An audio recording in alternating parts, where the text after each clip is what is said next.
Hello friends, நீங்க உங்க மொபைல்ல Facebook யூஸ் பண்ணிட்டு இருக்கீங்களா? அப்பனா கண்டிப்பா இந்த வீடியோ உங்களுக்காக தான். ஏன்னா இப்ப ரீசெண்டா நம்மளோட Facebook ஐடி வந்து பாத்தீங்கன்னா ஹேக் பண்றாங்க. எனக்கு நடந்த இன்சிடென்ட் தான் உங்களுக்கு நான் ஷேர் பண்ண போறேன்.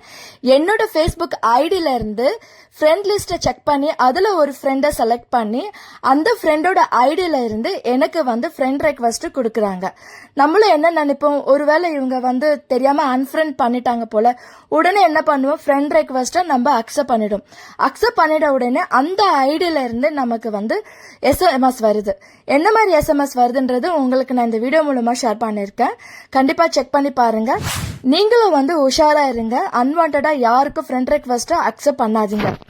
இதுல என்ன ஒரு விஷயம்னா, அந்த ஃப்ரெண்டோட ஐடியில போய் பாத்தீங்கன்னா டிட்டோவா உங்களோட டீட்டெயில்ஸ், பிக்சர்ஸ் எல்லாமே இருக்கும். ஸோ அப்ப பார்த்த உடனே நம்ம என்ன பண்ணிடுவோம், அந்த ரெக்வஸ்ட் அக்செப்ட் பண்ணிட்டு உடனே உங்களுக்கு வந்து பணம் வந்து அர்ஜென்ட்டா தேவைப்படுதுன்னு சொல்லி நம்ம வந்து ஜிபேலமா உடனே நம்ம பண்ணி டிரான்ஸ்ஃபர் ஆகுது இல்லையா, உடனே நம்ம டிரான்ஸ்ஃபர் பண்ணி விட்டுருவோம் நம்ம ஃப்ரெண்ட் ஆச்சுன்னு சொல்லி.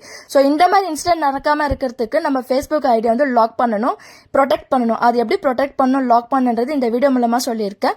உங்களுக்கு தெரிஞ்சது தான். Facebook ஐடியா ஓபன் பண்ணீங்கன்னா அந்த சைட்ல வந்து 3 லைன் இருக்கும். அந்த பட்டனை கிளிக் பண்ணீங்கன்னா உங்களுக்கு செட்டிங்ஸ்ல போயிட்டு ப்ரொஃபைல் லாக்கிங்னு ஒரு ஆப்ஷன் இருக்கும். அந்த ப்ரொஃபைல் லாக்கிங்கை நீங்க லாக் பண்ணி கிளிக் பண்ணி லாக் பண்ணிட்டீங்கன்னா உங்களுக்கு ப்ரொஃபைல் வந்து கம்ப்ளீட்டா லாக் ஆயிடும். உங்களோட ப்ரொஃபைலோட பிக்சர் யாராலையும் பார்க்க முடியாது. கண்டிப்பா இந்த ஆப்ஷனை ட்ரை பண்ணி பாருங்க. மறக்காம லைக் பண்ணுங்க, ஷேர் பண்ணுங்க, சப்ஸ்கிரைப் பண்ணுங்க. தேங்க்யூ, பாய்.